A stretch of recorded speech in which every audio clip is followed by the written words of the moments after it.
अद्य अस्माकं पाठः भवति महाकविभासस्य चारुदत्तं नाटकं। संस्कृतसाहित्ये महाकविभाषा अन्यतमा अस्ति। महाकविभासस्य त्रयोदश नाटकानि सन्ति। त्रयोदश नाटकेषु चारुदत्तम् अन्यतमः भवति। ये चारुदत्तनाटके चत्वारि अंकानि सन्ति। चारुदत्तनाटके 4টি अंक আছে। তার 4টি अंके सारसंक्षेप आजके আমরা পড়ব। जे नंदी पठनात् परं स्थापना आरम्भं कृत्वा सूत्रधारः गृहात् बहिः गच्छति। जे नंदी पाठेर पर स्थापना आरम्भ হয় তারপরে সূত্রধার বাড়ির বাইরে যান, কিন্তু ভুভুক্ষः अस्ति तस्मिन् कारणे দীর্ঘ সময় यावत् बहिः मा तिष्ठति। কিন্তু তার ভোগ লাগে, তাই জন্য তিনি দীর্ঘ সময় বাইরে বেশি থাকেন না। यदा गृहे आगतवान् भोजनमपि निर्माणम् अभवत्। কিন্তু যখন বাড়ি আসেন রান্নাবান্না হয়ে যায়।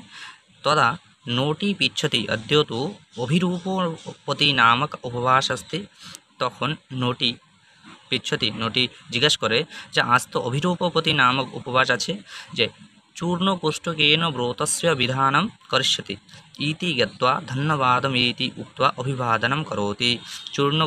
चूर्णकोष्ठक द्वारा ए व्रतस्य किं व्रतेर निधान होबे, एई जन्य ताके धन्यवाद जानान। नोटी अस्मिन् उपवासे एकं निर्धनं ब्राह्मणं भोजनं खादयितुम् इच्छति। किन्तु এই উপবাসে নটি একজন নির্ধন ব্রাহ্মণকে মানে খাওয়ার জন্য ইচ্ছুক। सूत्रधारा अपि निर्धनं ब्राह्मणस्य अन्वेषणार्थं गच्छति। सूत्रधार एकजन निर्धन ब्राह्मण के खुঁজতে যান। चारुदत्तस्य मित्रः अस्ति मैत्रेयः। चारुदत्तेर मित्र बंधु हच्छे विदूषक। उत्तम भोजनम दीयते तथापि निमंत्रणम अस्वीकारम करोति। जे विदूषक खूबই ভালো ভালো খাবার দিবে, তাই জেনেও সে তার নিমন্ত্রণের কি অস্বীকার করেন। সূত্রধারায়পি मैत्रेयस्य सम्मुखे एव किं भोजने किं किं दीयते तस्मिन् विषये वदति।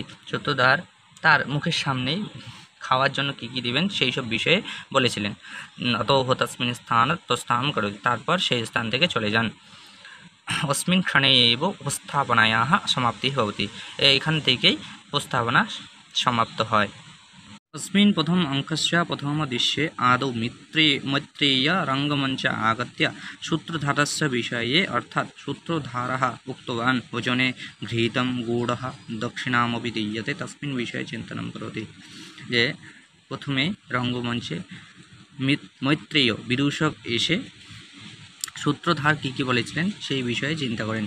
যে ভোজনে খাবারে ঘি আছে, গুড় আছে, দক্ষিণা দিবে, তো সেই সব বিষয়ে চিন্তা করেছিলেন। অতঃ সহ চারুদত্তস্য বৈভব কালস্য বর্ণনম করোতি। তারপর সে চারুদত্তের বৈভব কালের বর্ণনা করে। ষষ্ঠী তিথি মধ্যে দৈব কার্য সম্পাদনাर्थं शस्य मित्र चारुदत्तस्य पूजनार्थं फलं परिधानवस्त्रः नीत्वा चारुदत्तस्य पार्श्वे गतवान्। चारुदत्तेन सह अपि मार्गे साक्षात्कारः भवति। किन्तु যখন চারুদত্তের সঙ্গে বা मैत्रेय सूत्रधारेर गृहे যাচ্ছিলেন সেই সময়ে चारुदत्तेर संगे तार मार्गे देखा है। द्वितीय दृश्ये चारुदत्तः शस्यः दरिद्रता अस्ति तस्मिन् विषये क्रोधः प्रकटं करोति। जे द्वितीय दृश्ये कि चारुदत्त जे दरिद्र गरीब সেই বিষয়ে তিনি ক্রোধ প্রকাশ করেন। বিদূষক চারুদত্তম সান্ত্বনা দদাতি। বিদূষক তার চারুদত্তকে সান্ত্বনা দেয়। তৃতীয় দৃশ্যে बीटः सकारञ्च सम्भ्रान्तः गणिका वसन्तसेनः पृष्ठभागे धावतः तां धर्तुं। जे तृतीय दृश्ये किं बीटः सकारः भवति राजशाला सम्भ्रान्त गणिका वसन्तसेना। जे सम्भ्राন্ত गणिका बसंत सेना के धरार जन्य तार पिछने दौड़ाच्छिलेन। काले धावनरत बसंत सेना अकस्मादेव चारुदत्तस्य गृहे प्रवेशं करोति। काले बसंत सेना एदिक ओदिक ना देखे चारुदत्तेर गृहे प्रवेश करे, कारण तार पिछने सकार धावा करछिलो ताके धरार जन्य। बीटः सकारं तस्य विषये उत्तेजितं करोति। बीट सकार के तार विषय उत्तेजित करे, ताके आरो बेशी करे धरार जन्य आरो बेशी करे उत्तेजित करे। अतः सकारः जे भ्रमवशात् রতনীকামেব বসন্তসেন জ্ঞাত্বা তামেব ধর্তুম প্রচেষ্টাম করোতি।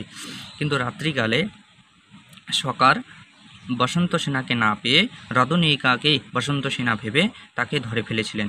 তস্মিন সময়ে মৈত্রেয়ः আগচ্ছতে বিদূষকः এতস্মিন কার্যম করণার্থম তামেব তামেব ভর্ৎসনः করোতি ভর্ৎসনা করতে। রাত্রিকালে এই রকম কাজ করার জন্য বিদূষক তাদেরকে গালাগালি দিয়েছিলেন।